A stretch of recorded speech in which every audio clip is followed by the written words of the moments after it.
kilala eh. Hindi mo nag-aagaw sa akin! Ikaw ang nang-agaw!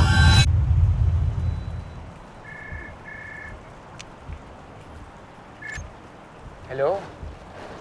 On the way na ako. Medyo malakas lang kasi ulan eh. Mahal, huwag kang paranoid. Okay, on the way na ako. Darating ako. I love you and I will marry you. At walang makakapigil sa akin to do that. Okay, sige na. Magkita tayo. Bye. Love you.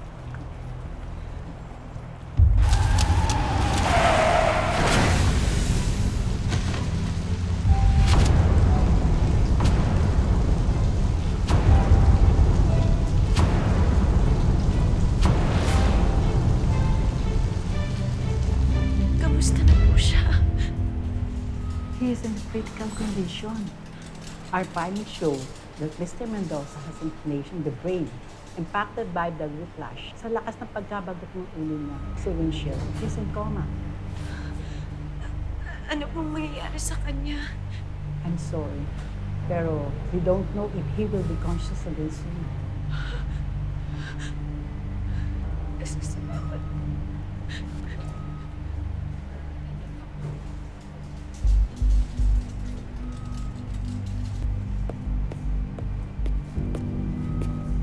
Hoy! Ikaw na babae ka! Anong ginagawa mo dito, ha? Umalis ka! Lumayas ka! Ikaw ang papatay sa anak ko! Ha? Kung hindi dahil sa'yo! Kung di mo siya pinilit na magpakasal sa'yo, hindi mangyayari sa kanya ang ganito! Naintindihan mo? Ay, lumayas ka! Umalis ka na! Umalis ka na! Huwag ka na magpakita sa amin!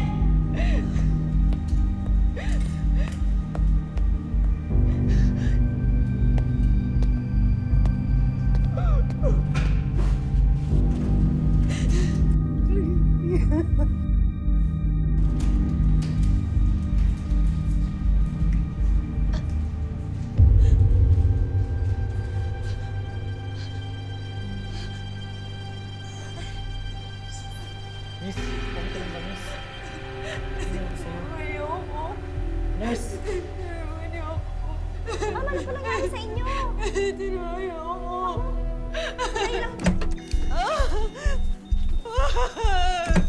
Huwag kang bibigay, Ricky, please. Lord. Ricky, wag. Clear.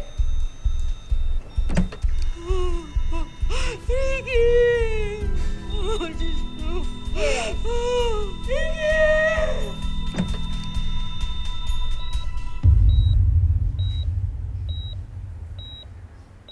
All right. Okay, we're good. We're good.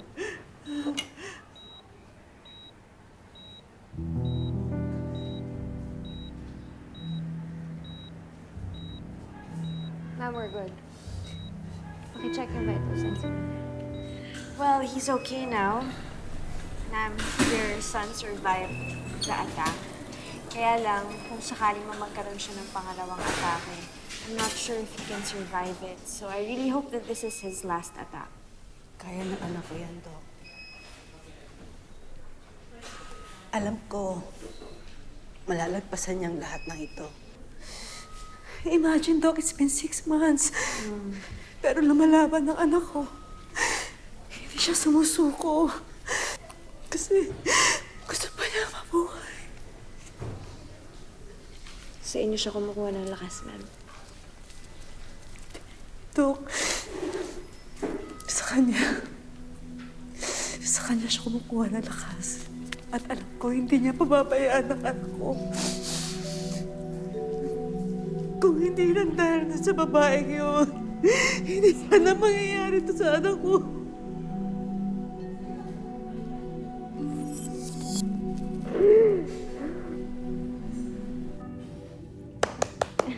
Happy birthday, anak! Anak, gising ka na. Gising ka na, anak. Alam mo ba, naganda ako para sa birthday mo. Naghihintay na sila lahat sa'yo doon. Excited na sila makita ka, lalong-lalo na ang daddy mo. Gising na, anak. Ma'am, I'm sure he's hearing you and he's very happy where he is. Dog is my only child. No? Yes, ma'am. Ricky? Ricky? Dok, gumising na siya, Dok! Saglit lang, ma'am. Dok! Saglit lang po. Ricky, anak! Ricky! Ricky, si Mami ako! Si Mami ako! Ricky, anak! Ricky!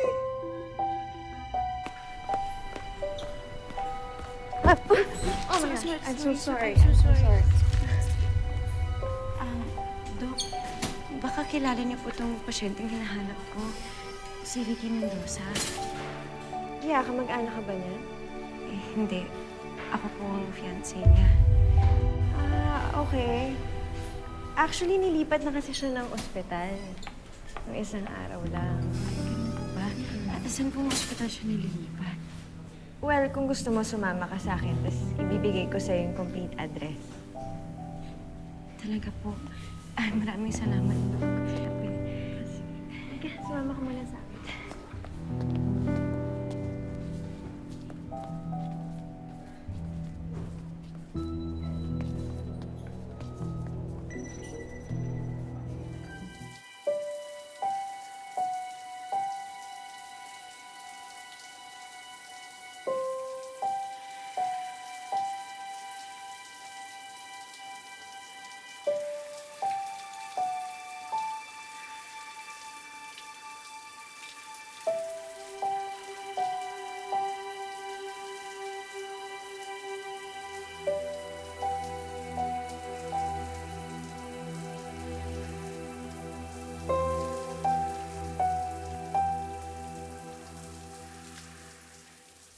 May alam mo ko na bagong restaurant. Doon tayo kumain. Masarap doon. Sige, ikaw na bahala.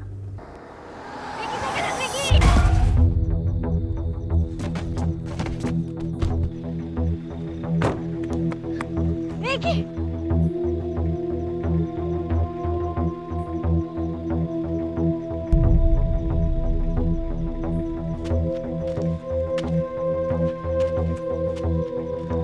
Dali natin sa ospital.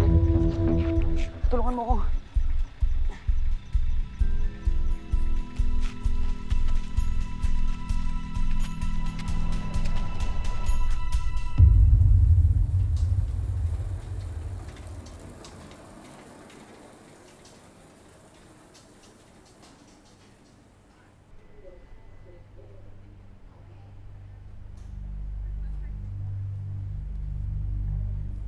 Ricky? Ricky? Ricky? Miss, magpahinga ka lang. Nasaan si Ricky? Relax ka lang. Hindi, ha? ayoko! Nasaan si Ricky? Sandali lang, miss. Ba't ayaw mo sabihin sa akin kung nasaan siya? Magpahinga ka lang. Kailangan mo magpahinga. Ayoko magpahinga! Nasaan si Ricky?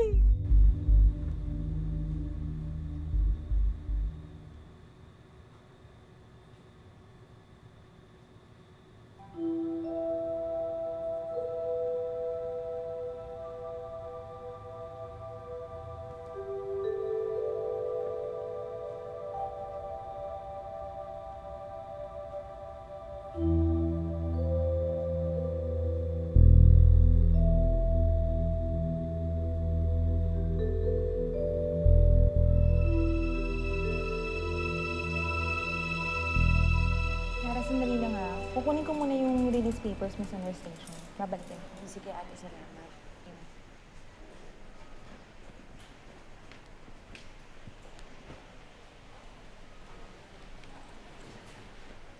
Miss. Ricky, Teka, miss. Kumusta ka? Okay ka na ba? hindi mo ba talaga ako natatandaan? Pasensya ka na pero hindi talaga kita kilala eh. Ako ang mahal mo. Ako ang pakakasalan mo. Sorry. I really can't remember you.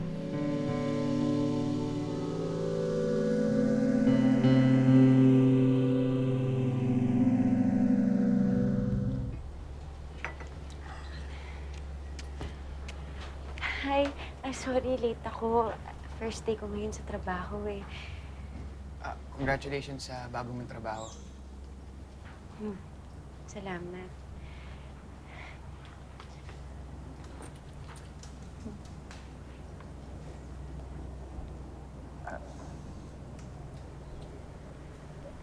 Bakit?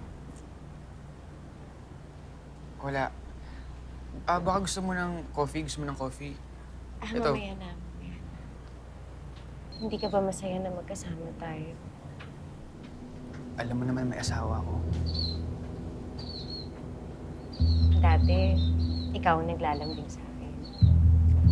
Nagsaselos ka kapag may tumitingin sa akin.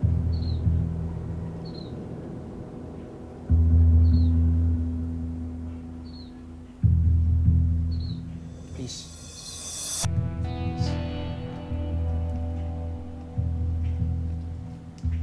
Nahihiya ka?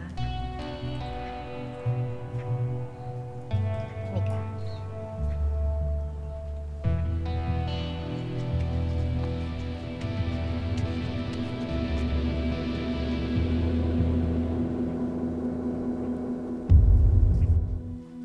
Dito na ba tayo? May surprise ako para sa'yo.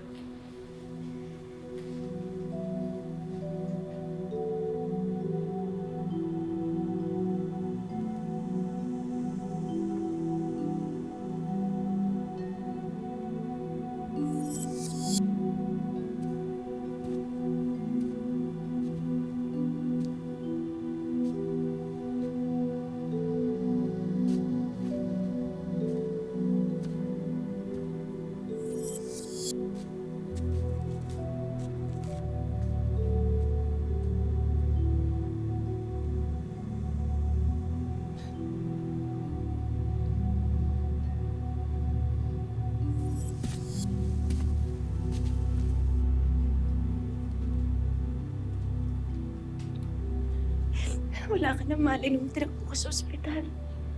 Para ka na rin daw patayapan mo ako. Pero nakahanda akong magsakripisyo ng lahat. Lahat para na maalagaan kita. Pero pinaglayo tayo ng mama mo. Ako ang sinisisi sa disgrasya nangyari sa'yo, Ricky. Pero hindi niya ako binigyan ng pagkakataon para makapagpaliwanag. Ricky, buntis ako nun. Magiging ama ka na sana ng anak natin. Pero pati yun, nawala rin. Nalakunan ako, Ricky. Tana. Tana, huwag ka umiyak.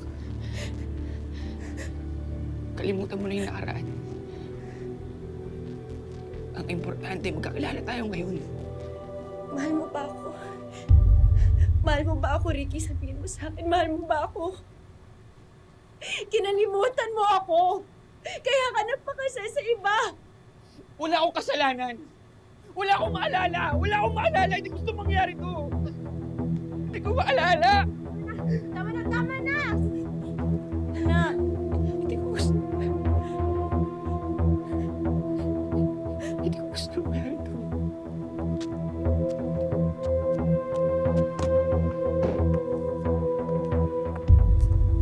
So this is your love. Julia, ano ba? Julia, tama na! Julia! Tama na! Ano ba? Julia, tama na! Ano ba? Julia! Hindi mo siya nakagaw sa akin! Ikaw ang nangagaw! Tama na, Julia! Ikaw! Julia! Ako nangagaw! Ikaw! Julia, tama na! Ano ba? Tama na! Julia! Tama na! Tama na! Tama na! Ricky!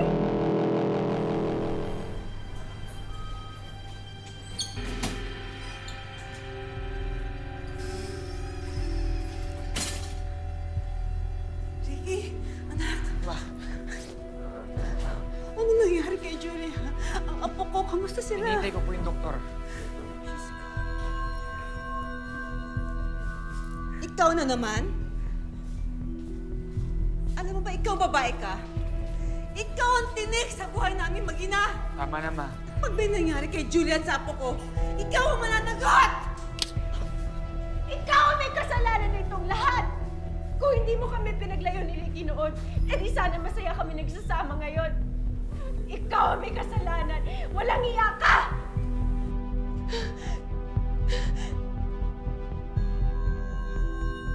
Dear Ricky, siguro kapag nabasa mo to, baka nakaalis na ako pa uwi sa Bacolod. Magpapahinga muna ako at mag-iisip kung paano ko itutuloy ang buhay ko. Hindi ko napipiliting ibalik ang pag-ibig na nawala sa atin. May bago ka ng pag-ibig sa ngayon. Mahirap nang baguhin ang lahat. Kalimutan mo na ako, Ricky. Tapon mo tong sulat ko. Pagkatapos mong basahin, sunugin mo kung kinakailangan para makapagsimula ka ng masaya sa bago mong pamilya. Iingatan na lang kita sa puso ko. Salamat, Lara.